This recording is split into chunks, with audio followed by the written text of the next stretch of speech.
दोस्तों पंहिंजा वेठा में जी नई अपडेट में तव्हां सभिनी पहिरीं प्यारनि खे दिलि वारनि खे सिंधी भेणनि खे शाहिद खोसो वर्क यूट्यूब चैनल में ख़ुशि आमदीद। पहिरियों तव्हांजी ईद कीअं गुज़री इहो कमेंट सेक्शन में लिखिजो ज़रूरु दोस्तों।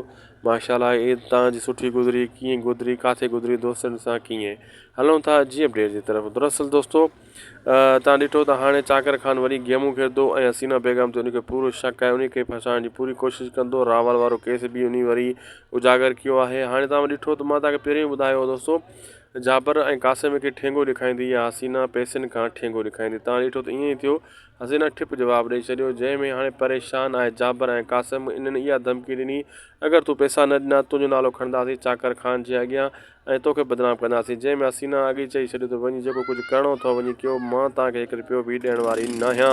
मां दोस्तों पोइ किस्से में तव्हांखे क्लियर करे ॿुधायो त इहे 15 लख सिकू वारा कोन भरे सघंदा ऐं इहा हसीना बि कोन ॾींदी ऐं कासिम ऐं जाबर जे कंध में इहे पवंदा। तव्हां ॾिठो त ईअं ई थियो आहे।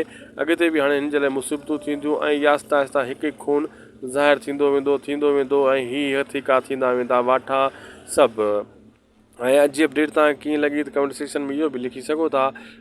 पुगी अपडेट पंहिंजी पुॼाणी ते मिलंदासीं तव्हां सां कंहिं ॿिए वीडियो में। महिरबानी करे शाहिद खोसो वर्क यूट्यूब चैनल खे ज़रूरु सब्सक्राइब लाइक शेयर कंदा। ही अव्हां जो पंहिंजो चैनल आहे, हिन चैनल ते अव्हां खे बहितरीन खां बहितरीन अपडेट्स लगातार मिलनि था। अॻिते बि इंशाल्लाह मिलंदा रहंदा। हाणे सुठा कमेंट ऐं लाइक करे छॾींदा।